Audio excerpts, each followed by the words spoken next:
Good morning students. आज हम लोग पढ़ेंगे मोनिज्म पर, यानी कि एक तत्ववाद क्या है।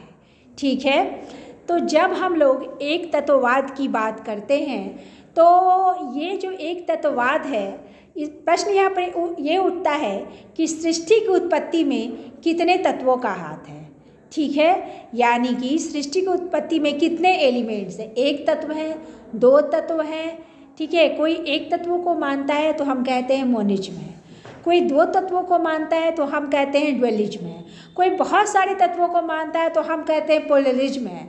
कोई कहता है कि नहीं, सृष्टि की जो उत्पत्ति है वो भौतिक तत्वों से मिलने से हुई है। भौतिक तत्व क्या, मैटर क्या, यानी कि जिसमें कॉन्शियसनेस नहीं है, जिसमें चेतना नहीं है, तो कहा जाता है कि भाई सृष्टि की उत्पत्ति भौतिक तत्वों से हुई है। तो उस सिद्धांत को कहा जाता है मेटेरियलिज्म।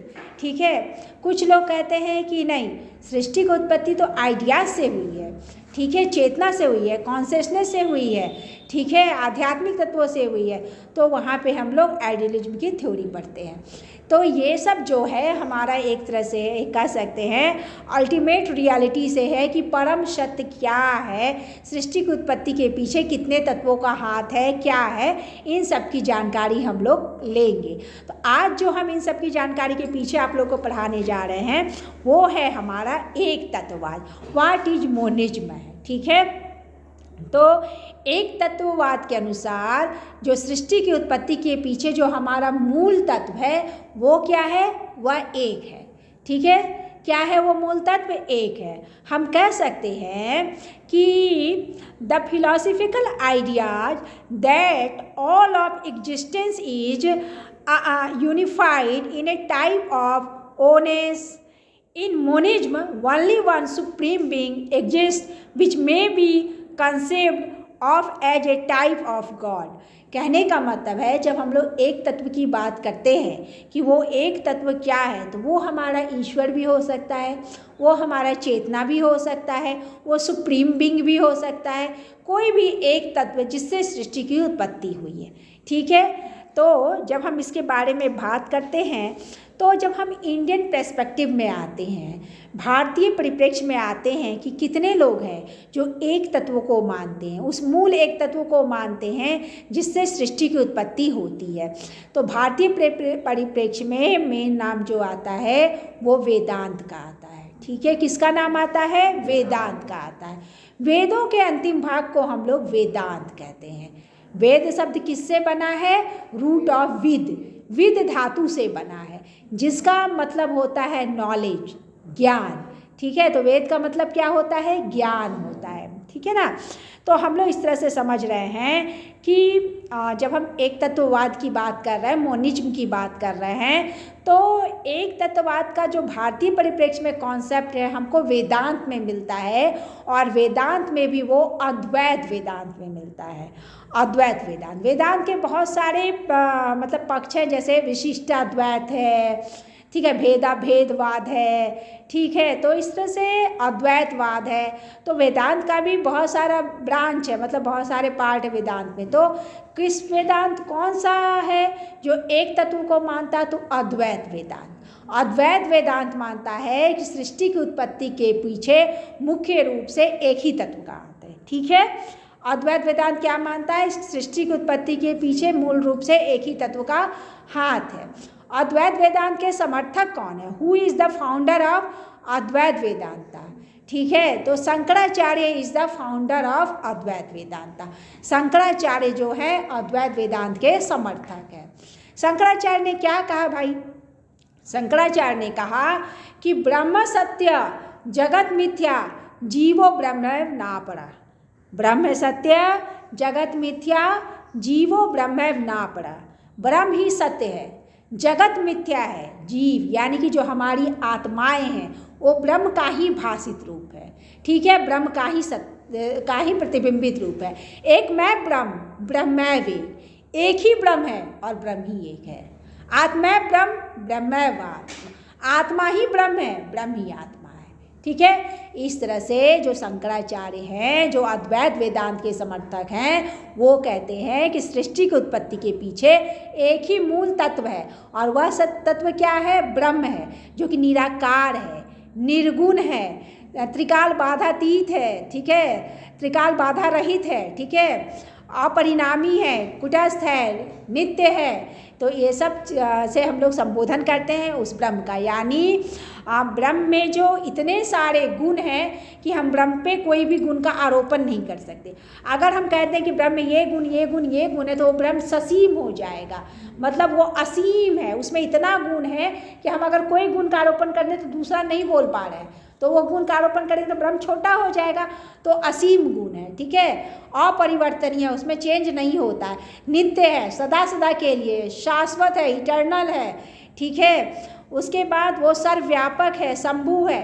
तो इस रूप में ब्रह्म की चर्चा की गई है, लेकिन ब्रह्म का कोई आकार नहीं होता, फॉर्मलेस है, वो आकार विहीन है। जिस शंकराचार्य जिस ब्रह्म की चर्चा करते हैं, उस ब्रह्म का कोई भी आकार नहीं होता। तो भारतीय परिप्रेक्ष्य में हम लोग शंकराचार्य को देखेंगे, अद्वैत वेदांत को मानेंगे कि वहाँ एक तत्व की चर्चा की गई है, और वो एक तत्व हमारा ब्रह्म है, जिससे सृष्टि की उत्पत्ति होती है। इसी तरह से जब हम पाश्चात्य दर्शन में जाते हैं, तो पाश्चात्य दर्शन में भी हमको मोनिज्म का कॉन्सेप्ट मिलता है देखने को। पाश्चात्य दर्शन की शुरुआत कहाँ से होती है? तो ग्रीक दर्शन से होती है, यानी कि थेल्स इसकी बात करते हैं, ठीक है।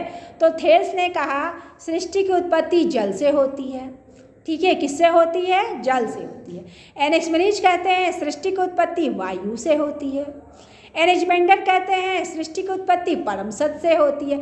तो इन लोगों ने एक तत्व से सृष्टि की उत्पत्ति को माना है। तो ये भी हमारे मोनिज्म में आएंगे, एक तत्ववाद में आएंगे। हम जब आगे बढ़ते हैं और हम मॉडर्न फिलॉसफर में देखते हैं, तो यहाँ भी नाम स्पिनोजा का आता है, हीगेल का आता है, शेलिंग का आता है। ये सब क्या है?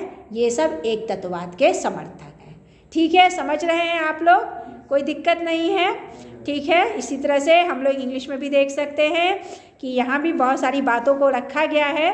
और जैसे कि यहाँ पे भी कहा जा रहा है कि अगर हम देखें कि जैसे which may be conceived of as a type of God, although different people, animals and objects exist.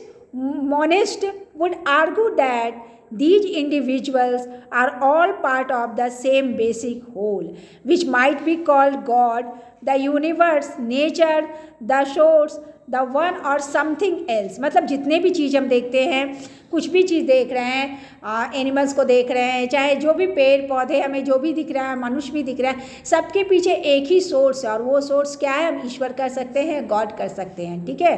तो इन सब के पीछे यही है, या हम सुप्रीम बीइंग कह दें, परम सत्य कह दें। तो ये सब यहाँ पे बताया गया है। Different monist give different name to the supreme being और अल्टीमेट ओनेस्ट। यानी डिफरेंट जितने भी लोग हैं, मोनिस्ट हैं, जितने भी विभिन्न एक तत्ववादी हैं, उसको विभिन्न नामों से पुकारते हैं, ठीक है।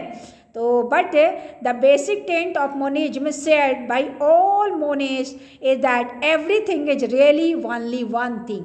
मतलब जितने भी एक तत्ववादी हैं, वो मूल रूप से एक ही तत्व को मानते हैं। As such monism is oppose to dualism, ठीक है। इसको हम यहाँ छोड़ते हैं, आगे बढ़ते हैं। Monism is considered both A metaphysical and A theological view. जो हमारा एक तत्ववादी विचार है, वो मेटाफिजिकल यानी तत्व मीमांसा और ईश्वर शास्त्री मीमांसा। तत्व मीमांसा मतलब उस मूल तत्व को मानता है जिससे कि सृष्टि की उत्पत्ति होती है, और थियोलॉजिकल का मतलब होता है प्रयोजनवादी ईश्वर शास्त्री जो विचार है, वो ईश्वर की चर्चा करता है। तो जो मोनिज्म है वो मेटलिस्टिक और थियोलॉजिकल जो मेटाफिजिकल और थियोलॉजिकल थिंकिंग है, दोनों में सामंजस्य करता है, समन्वय करता है, ठीक है। तो metaphysics is the branch of philosophy that deals with the basic nature of reality such as time, space, cause and effect being and identity. Monism is a metaphysical idea because it postulates that the nature of reality is an all consuming oneness. मतलब जो हमारा एक तत्ववाद है वो तत्व मीमांसा विचार को मानता है और सृष्टि की उत्पत्ति के पीछे ओनेस को यानी एक को ही मानता है।